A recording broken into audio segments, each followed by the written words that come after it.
सिर्फ मुझे देखो। तुम एक रोबोट के साथ बात कर पता है, मेरी लाइन मुझे मत सुनाओ। मेरी नकल। यकीन नहीं होता, एडम फ्यूज को चिढ़ा रहा है। वो एक्टिवेट करो। वो उसे और चुनौती दे रहा है। प्लीज उसकी मदद करो। अभी नहीं। सही कहा चार्ली, अभी नहीं।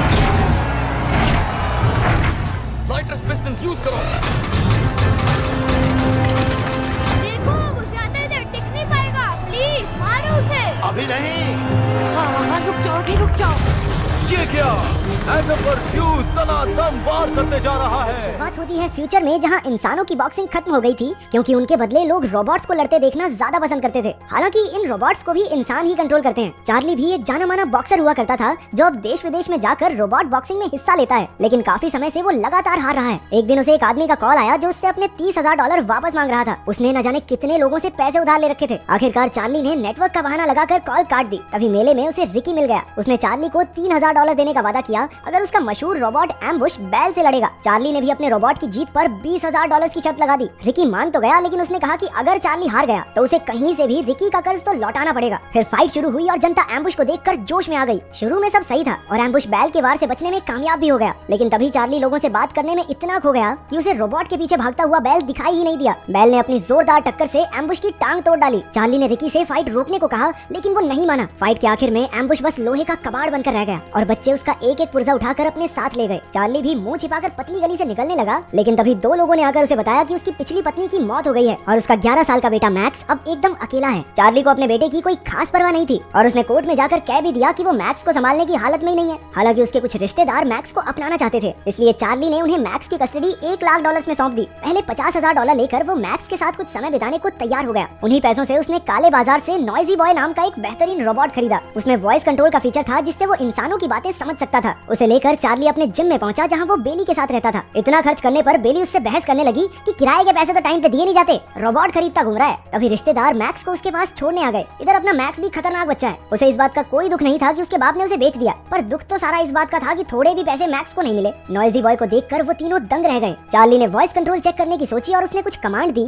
लेकिन रोबोट में कोई हलचल नहीं हुई। चार्ली को लगा लो भाई पैसे गए डब्बे में, फुद्दू बना दिया दुकानदार ने। तभी मैक्स ने अपनी सूझबूझ दिखाई और रोबोट को जापानीज में कमांड दी क्योंकि वो जापान में बना था। नॉइजी बॉय ने कमांड सुनी और बस अब उसकी सेटिंग बदलने की देर थी। थोड़े टेस्ट करने के बाद चार्ली उसे अपनी वैन में लाद कर अगले कंपटीशन में जाने को तैयार हो गया। मैक्स ने वैन की चाबी चुरा ली और साथ चलने की जिद करने लगा। हार कर चार्ली को उसे अपने साथ ले जाना पड़ा। फिर वो फाइट क्लब में पहुंचे जहां काफी सारे रोबोट्स आए थे। चार्ली को पूरा यकीन था कि वो इस बार तो जरूर जीतेगा, इसलिए उसने नॉइजी बॉय का नाम मेन फाइट में लिखवा दिया। मैक्स ने उसे बहुत समझाया कि पहली बार सिर्फ छोटी फाइट से लड़े, लेकिन चार्ली ने कहा चल चल बाप को मत सिखा चल। चार्ली नहीं माना और नॉइजी बॉय को चैंपियन रोबोट मिडास से लड़ने भेज दिया। शुरुआत में तो नॉइजी बॉय अपने ओपोनेंट पर भारी पड़ रहा था। चार्ली के मन में पैसों के बारे में सोच सोच कर लड्डू फूटने लगे और इसी चक्कर में उसका ध्यान फिर भटक गया। उधर मिडास ने नॉइजी बॉय पर जोरदार वार किया। चार्ली हड़बड़ाहट में ढेर सारी वॉइस कमांड्स देने लगा, लेकिन जल्द ही मिडास ने नॉइजी बॉय का सर धड़ से अलग कर दिया। फाइट के आखिर में बेचारे रोबोट का सिर्फ वॉइस कंट्रोल सिस्टम ही बच पाया। मैक्स ने अपने बाप के जले पर नमक छिड़कते हुए कहा कि उसे फाइट से पहले नॉइजी बॉय को अच्छे से ट्रेन करना चाहिए था। ये सुनकर चार्ली उस पर भड़क गया और बच्चे को अच्छी खासी सुना दी। वैसे देखा जाए तो बच्चा कुछ गलत भी नहीं कह रहा था। घर लौटते हुए वो कबाड़ खाने में नए रोबोट के पुर्जे ढूंढने गए। बातों बातों में चार्ली ने मैक्स को बताया कि कैसे इंसानों के बदले रोबोट्स की बॉक्सिंग शुरू हुई। अचानक मैक्स का पैर फिसला और वो एक चट्टान से गिर पड़ा। खुशकिस्मती से उसने किसी रोबोट का हाथ पकड़ लिया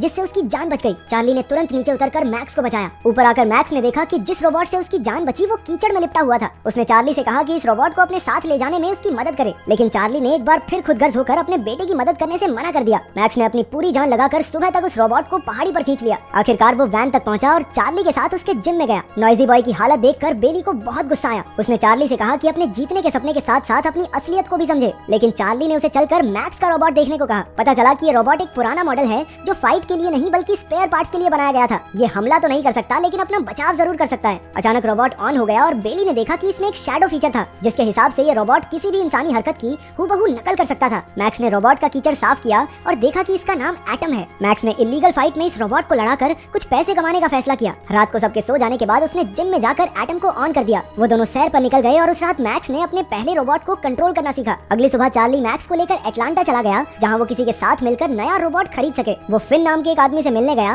और वहीं मैक्स ने दुनिया के सबसे ताकतवर रोबोट ज़्यूस के मालिक को देखा। उसका दावा था कि ज़्यूस किसी भी रोबोट को मिट्टी में मिला सकता है। उधर चार्ली ने फिन से पैसे उधार मांगे, लेकिन उसने साफ इनकार कर दिया। हालांकि वो मैक्स के रोबोट की फाइट कराने को राजी हो गया। अगली सुबह चार्ली ने देखा कि मैक्स एटम के साथ ट्रेनिंग कर रहा था। उसने खुद ही कमांड सेट कर ली थी, जिसे देखकर चार्ली काफी खुश हुआ। मैक्स को एक काबिलियत आखिर अपने पिता से ही मिली थी। फिर दोनों फाइट के लिए चले गए और मैक्स ने सामने वाले लीडर से एक डील कर ली। अगर एटम एक राउंड जीता तो उसे $1000 मिलेंगे और अगर वो हारा तो एटम लीडर का हो जाएगा। फिर फाइट शुरू हुई और मैक्स ने एटम को कंट्रोल किया। रोबोट ने कोई हमला नहीं किया, बस खुद का बचाव करता रहा। चार्ली ने मैक्स से कहा कि सामने से हमला करे, लेकिन तभी ओपोनेंट ने एटम के सर पर वार कर दिया। पहला राउंड खत्म होने में सिर्फ 30 सेकंड बचे थे और उससे पहले एटम को फिर से खड़ा होना था। मैक्स के ऑर्डर पर एटम खड़ा हो गया और इसी के साथ मैक्स $1000 जीत गया। इससे लीडर की सिट्टी पिट्टी गुम हो गई और उसने शर्त रखी कि अगर ये रोबोट एक और राउंड टिक गया तो वो $2000 यानी दुगना इनाम देगा। चार्ली ने मैक्स को समझाया कि इसमें ना पड़े, लेकिन मैक्स फाइट के लिए राजी हो गया। अगला राउंड शुरू हुआ और एटम ने सामने वाले रोबोट पर जोरदार वार किया, जिससे उस बेचारे का सिस्टम ही क्रैश हो गया। आखिरकार मैक्स जीत गया और अपना इनाम लेकर वहाँ से चलता बना। अगले दिन वो एटम को नए कमांड सिखा रहा था। जब वो बोर हो जाता तो एटम को अपने साथ डांस करवाने लगता। जब चार्ली आया तो मैक्स ने उसे बताया कि उसने नॉइजी बॉय का वॉइस कंट्रोल सिस्टम एटम के अंदर फिट कर दिया है। उसने कहा कि शैडो फीचर के जरिए एटम को अपना बॉक्सिंग स्टाइल सिखाए, क्योंकि चार्ली अपने जमाने में बॉक्सिंग चैंपियन था। चार्ली ने मजे लेते हुए कहा कि वो तभी एटम को बॉक्सिंग सिखाएगा अगर मैक्स रिंग में एटम को डांस करवाएगा। मैक्स मान गया और एटम की बॉक्सिंग ट्रेनिंग दिन रात जोरों से चलने लगी। मैक्स हर फाइट की शुरुआत डांस से किया करता और इसी तरह एक एक करके एटम सारी फाइट्स जीतता चला गया। चार्ली और मैक्स भी एक दूसरे के साथ अच्छा समय बिताने लगे। छोटी मोटी फाइट से पैसे कमाकर चार्ली ने कुछ पैसे बेली को किराया भरने के लिए भेज दिए। डांसिंग कार की तरह डांसिंग रोबोट ने भी पूरी जनता का दिल जीत लिया। उसकी तो अखबार में तस्वीरें छपने लगी थी। इसी मशहूरी के कारण चार्ली और मैक्स को रियल स्टील टूर्नामेंट में हिस्सा लेने के लिए बुलाया गया। जब मैक्स एटम को फाइट के लिए तैयार कर रहा था तो एक आदमी ने आकर कहा कि ज़्यूस रोबोट की मालकिन फेरा उनसे मिलना चाहती है। वो ज़्यूस के लिए स्पेयर रोबोट ढूंढ रही थी और उसने एटम को खरीदने के लिए $2 लाख का ऑफर दिया। चार्ली तो उसी वक्त राजी हो गया, लेकिन मैक्स इनकार करके कमरे से बाहर आ गया। चार्ली ने मैक्स को ये डील लेने के लिए बहुत समझाया, लेकिन मैक्स ने कहा कि जरा सोचो, ये औरत एक स्पेयर रोबोट के लिए इतने पैसे देने के लिए क्यों तैयार है। मैक्स को यकीन था कि उसके रोबोट में कुछ तो खास बात जरूर है, इसलिए उसने एटम को बेचने से साफ मना कर दिया। उधर फाइट देखने आए लोगों के शोर के बीच 2 सर वाला रोबोट ट्विन सिटीज आया। फाइट शुरू होने से पहले एटम ने भी मजेदार डांस दिखाकर लोगों का दिल जीत लिया। फाइट के शुरुआती मिनटों में तो उस 2 मुंह वाले रोबोट ने एटम पर लगातार वार करके उसे हमला करने का मौका ही नहीं दिया। तभी चार्ली का ध्यान ट्विन सिटीज की कमजोरी पर गया। असल में हर पंच से पहले उसका दाहिना कंधा थोड़ा अटकता था। मैक्स ने एटम से वहीं पर हमला करवाया और उसका पूरा दाहिना हिस्सा तोड़कर एटम ने उसके सर पर जोर से सर दे मारा। उस दूसरे रोबोट की इतने में छुट्टी हो गई। एटम की जबरदस्त परफॉर्मेंस देखकर लोग जोर जोर से तालियां पीटने लगे। उधर मैक्स ने भागकर रेफरी से माइक छीन लिया और दुनिया के सबसे ताकतवर रोबोट ज़्यूस को फाइट के लिए चुनौती दे दी। बेसिकली मैक्स पूरी दुनिया को बताना चाहता था, हमारा रोबोट किसी से कम है क्या? सिस्टम मिला देंगे ज़्यूस का। इसके बाद मैक्स और चार्ली जीत के पैसे लेकर वैन तक पहुंचे। तभी रिकी नाम का एक आदमी अपने पैसे वसूलने आ पहुंचा और चार्ली को गुंडों से पिटवा दिया। अपने बेटे की सुरक्षा के बारे में सोचकर चार्ली ने उसे वापस रिश्तेदारों के पास भेजने का फैसला कर लिया। मैक्स ने रोते हुए अपने पिता को मनाने की बहुत कोशिश की, लेकिन वो उसकी जान खतरे में नहीं डालना चाहता था। चार्ली ने मैक्स के बदले मिलने वाले $50,000 लेने से भी मना कर दिया। अपने बेटे के साथ समय बिताकर अब वो उसे सच्चे दिल से चाहने लगा था। अगली सुबह बेली ने उसे समझाया कि उसे मैक्स को खुद से दूर नहीं करना चाहिए। उसकी बात मानकर चार्ली मैक्स को वापस लेने पहुंचा और एक अच्छा पिता बनने का वादा भी किया। वहीं एटम को देखकर चार्ली ने कहा कि उन्हें ज़्यूस से फाइट भी तो करने चलना है। फेरा ने मैक्स की चुनौती स्वीकार कर ली थी। फाइट के दिन ज़्यूस हवा में उड़ता हुआ रिंग में कूद पड़ा। एटम के आने पर फाइट शुरू हुई। ज़्यूस ने पहले ही वार में एटम को चित कर दिया। सबको लग रहा था कि ज़्यूस की जीत एकदम पक्की है। एटम ने फिर से खड़ा होने की कोशिश की, लेकिन ज़्यूस ने लगातार 15-20 मुक्के दाग दिए। लेकिन अगले राउंड में एटम ने आगे होकर ज़्यूस पर लगातार वार किए। काफी जोर लगाकर एटम ने खुद को खड़ा रखा। फाइट चलती रही और एटम किसी तरह से दूसरे और तीसरे राउंड तक लड़ता रहा। चौथे राउंड तक ज़्यूस ने अपनी पूरी ताकत से एटम की बुरी हालत कर दी। एटम का वॉइस कंट्रोल सिस्टम भी टूट गया था, लेकिन फिर भी एटम आखिरी मिनट तक लड़ता रहा। अब उसके जीतने की कोई संभावना नजर नहीं आ रही थी,